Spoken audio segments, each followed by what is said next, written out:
जाए।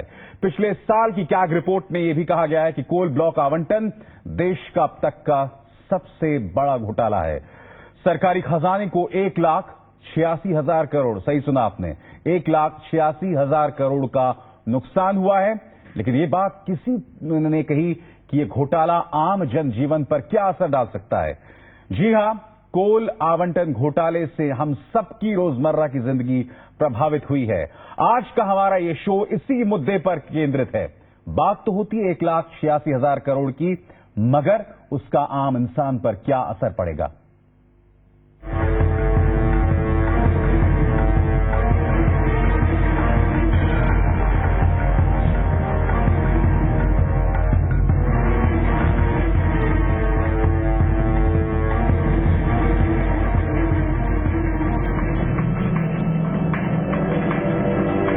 पंखा बंद है, घर में अंधेरा है, आमो खास परेशान है, बिजली गुल है,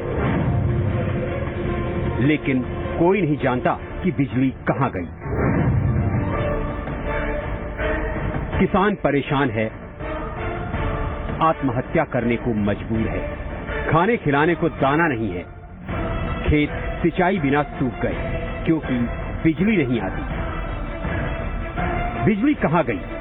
जवाब की तलाश में किसान मर जाता है, लेकिन जवाब नहीं मिलता। कहां है बिजली? हर 1-2 घंटे में बिजली गायब हो जाती है। खेत में बाल्टी से पानी डालना पड़ता है। छात्र पढ़ना चाहते हैं, नाम बनाना चाहते हैं, बिजली आती नहीं, पढ़ाई होती नहीं। बिजली कहां गई इन्हें भी नहीं मालूम। यहाँ पे 3-4 दिन से लाइन नहीं आता है तो 2-3 घंटे ही रहता, फिर कट जाता। इसलिए हम लोग कैंडल लाइट पढ़ाई कर रहे हैं। दिक्कत होती है? यस।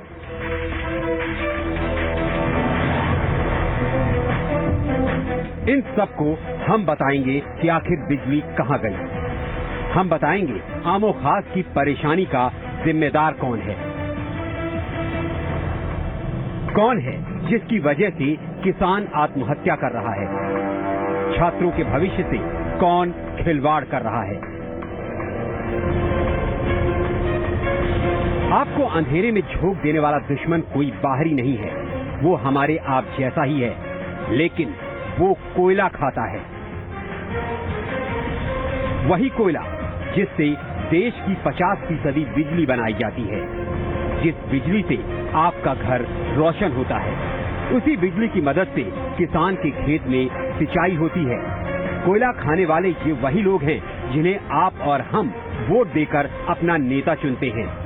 इन्हीं नेताओं ने खाया है 1,86,000 रुपए का कोयला। कोयला हजम और बत्ती गुल। DN सिंह, जी मीडिया, भुवनेश्वर।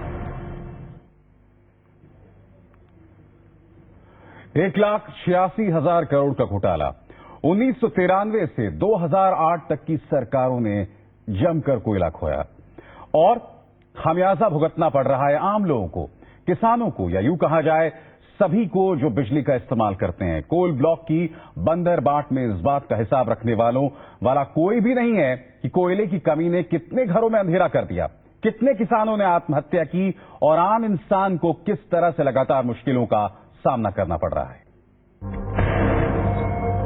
पूरे देश में बिजली के हालात बदतर हो चुके हैं। बिजली नहीं आने से लोग परेशान हैं।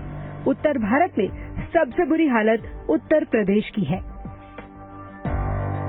यहाँ मांग 15,800 मेगावाट की है, जबकि सप्लाई 9,000 मेगावाट के आसपास है, यानी 6800 मेगावाट बिजली की कमी। इसी तरह हरियाणा की भी यही हालत है। यहाँ 8650 मेगावाट बिजली की मांग है, जबकि सप्लाई 3300 मेगावाट से ज्यादा नहीं है, यानी 5300 मेगावाट की कमी। इसी तरह पंजाब के लोग भी बिजली की भारी किल्लत से परेशान रहेंगे, क्योंकि यहाँ भी बिजली की मांग और सप्लाई में आधे से ज्यादा का अंतर है। ये अंतर महज कुछ राज्यों में नहीं, बल्कि सभी राज्यों में है। सवाल ये है कि जब बिजली कंपनियां बिजली बनाने को तैयार हैं, तो कमी क्यों? और इसका जवाब है कोयले की आपूर्ति में कमी। क्योंकि देश में तकरीबन 55% बिजली कोयले से बनाई जाती है। कोयले पर देश का सबसे बड़ा घोटाला दर्ज हो चुका है। सीएजी की रिपोर्ट के मुताबिक सरकारों ने कोल ब्लॉक आवंटन में 1,86,000 करोड़ रुपए का घोटाला किया है। 1993 से 2008 के बीच हुए आवंटन को संसद की स्थायी समिति ने गैर कानूनी करार दिया। 195 कोल ब्लॉक आवंटन में 81 कोल ब्लॉक पावर सेक्टर को दिए गए। आपको ये जानकर हैरानी होगी कि सालों पहले मिले आवंटन पर कई सेक्टर में अब तक कोयला उत्पादन शुरू ही नहीं हुआ है। हम आपको बता दें कि 2011-12 में पावर सेक्टर ने करीब 635 मीट्रिक टन कोयले की मांग की। कोयला मिला सिर्फ 540 मीट्रिक टन। अंतर था तकरीबन 95 मीट्रिक टन का। 2012-13 में मांग बढ़कर 773 मीट्रिक टन हो गई। कोयले की आपूर्ति महज 574 मीट्रिक टन। 2013-14 में बिजली बनाने के लिए कोयले की मांग है 770 मीट्रिक टन। कोयला है सिर्फ 605 मीट्रिक टन। अंतर 165 मीट्रिक टन का है। हम आपको बताना चाहते हैं कि कोयला आपूर्ति का यही अंतर आपके घरों में अंधेरा कर रहा है।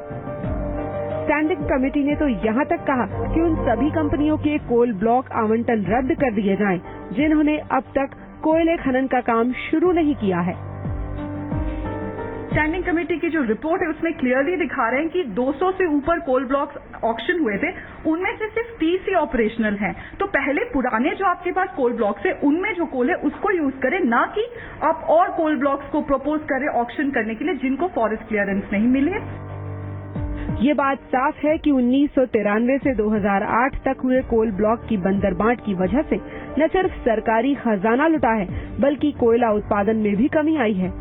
और इसी कमी ने हर खासोआम के घर अंधेरा कर दिया, किसानों को आत्महत्या करने पर मजबूर कर दिया। पूजा मक्कड़, जी मीडिया, दिल्ली। हम आपको बता दें कि इस वक्त शो में मेरे साथ जुड़ रहे हैं पूर्व ऊर्जा सचिव अजय दुआ। दुआ साहब, स्वागत है आपका। मेरा पहला सवाल आपसे यह है कि अब तक जो होता आ रहा है, क्या हम उसको मान के चलें कि भविष्य में जाकर ये एक बहुत बड़े क्राइसिस के तौर पर उभर कर आने वाला है? क्योंकि अभी तक तो हमने सिर्फ आंकड़े देखे, कितना नुकसान हुआ है। क्या इसका असर आने वाले दिनों में पड़ रहा है, और अगर इस वक्त मौजूदा स्तर पर पड़ रहा है तो आप किन स्वरूपों में देख रहे हैं उसे? धन्यवाद जी। पहले मैं आपको इतना बताना चाहूंगा कि मैं ऊर्जा सचिव नहीं था, मैं ऊर्जा मंत्रालय में सह सचिव था और मैं उद्योग और वाणिज्य मंत्रालय में सचिव था। ये कहने के बाद मैं ये स्पष्ट करना चाहूंगा कि कोला आज एक बहुत जरूरी प्रोडक्ट है, जिसका हम उत्पादन क्षमता के अनुसार नहीं कर रहे, जिसका उत्पादन हमारी जरूरतों के हिसाब से नहीं हो रहा। और ये सबसे बुरी चीज क्या लगती है कि या तो हो कि हमारे देश में कोला नहीं है, पर आज हम दुनिया के तीसरे नंबर के रिजर्व हमारे पास है, पर तब भी हम एक कोल एक्सपोर्टिंग कंट्री या कोल सरप्लस कंट्री से अब कोल इंपोर्ट करने वाले बन गए हैं। इस साल अंदाजन 105 मिलियन टन, आई थिंक पहले कहा